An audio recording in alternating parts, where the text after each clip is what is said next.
எல்லை தாண்டி மீன் பிடித்ததாக கூறி பாம்பன் பகுதியைச் சேர்ந்த 12 மீனவர்களை இலங்கை கடற்படையினர் சிறைப்பிடித்துள்ளனர். மேலும் தற்போது தலைமன்னார் கடற்படை முகாமில் வைத்து அவர்களிடம் தீவிர விசாரணை நடைபெற்று வருவதாக தகவல்கள் தெரிவிக்கின்றன. சற்று முன்னர் வந்த இந்த செய்தி குறித்து ராமேஸ்வரம் செய்தியாளர் பாலாவிடம் கூடுதல் தகவலை கேட்டு பெறலாம். பாலா, தற்போது இந்த முழு விவரங்களையும் விவரித்து சொல்லுங்கள்.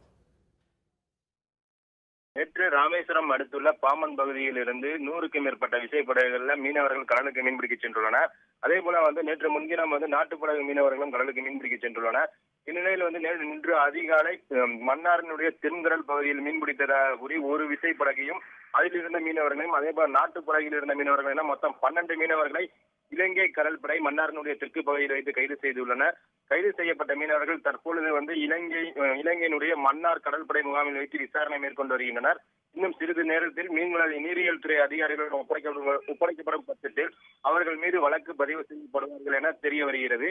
இந்நிலையில் நேற்று முன்தினம் இலங்கையினுடைய மீன்வளத்துறை அமைச்சர் மீனவர்கள் மீது எடுக்கப்படும் கடுமையான நடவடிக்கை தொடரும் என தெரிவித்ததை அடுத்து நேற்று 4 மீனவர் கோட்டைப்பட்டினத்தைச் சேர்ந்த 4 மீனவர்களை இலங்கை கடற்படை சிறைப்பிடித்தது. இன்று 12 பாம்பன் பகுதியைச் சேர்ந்த 12 மீனவர்களையும் இலங்கை கடற்படை சிறைப்பிடித்திருக்கின்றது. இந்நிலையில் மீனவர்களை விடுவிக்க வேண்டும் என தமிழக முதல்வர் தொடர்ந்து மத்திய அரசை வலியுறுத்தி வருவது ஒரு புறம் இருக்க, இலங்கை கடற்படை மீனவர்களை சிறைப்பிடிப்பது தொடர்ந்து நடைபெற்றுக் கொண்டிருக்கின்றது. ஏற்கனவே ராமேஸ்வர பகுதியைச் சேர்ந்த 15 மீனவர்கள் இலங்கையினுடைய சிறையில் கிட்டத்தட்ட ஒரு 1.5 மாதமாக வாடி வரும் நிலையில் தற்பொழுது இலங்கை கடற்படை தொடர்ந்து சிறைப்பிடிப்பு தொடர்வது இப்போது மீனவர்களிடையே அச்சத்தை ஏற்படுத்தியுள்ளது. இந்நிலையில் ஜனவரி மாதம் 2ஆம் தேதி மீனவர்களுடைய பேச்சுவார்த்தை 2 நாட்டு மீனவர்களுடைய பேச்சுவார்த்தை நடைபெறும் என அறிவித்துவிட்டு மீனவர்கள் சிறைப்பிடிப்பது ஒரு அச்சத்தை பகுதி மீனவர் மத்தியில் ஏற்படுத்தியுள்ளது.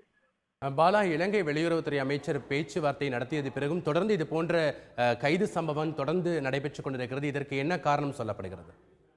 அதாவது நேற்று முன்தினம் இலங்கையினுடைய மீன்வளத்துறை அமைச்சர் ஒரு அறிக்கை வெளியிட்டுள்ளார். அந்த அறிக்கையில என்னவென்று வெளியிட்டுள்ளார் என்றால், இலங்கையினுடைய கடற்படையினுடைய கடும் நடவடிக்கையின் காரணமாக 2015 ஒப்பிட்டு பார்க்கும்போது 2016ஆம் ஆண்டு கிட்டத்தட்ட ஒரு 50% மீனவர்களுடைய வருகை குறைந்துள்ளதாகவும், இதனால் இலங்கையினுடைய மீனவர்கள் மகிழ்ச்சியாக இருப்பதாகவும் தெரிவித்திருந்தார்.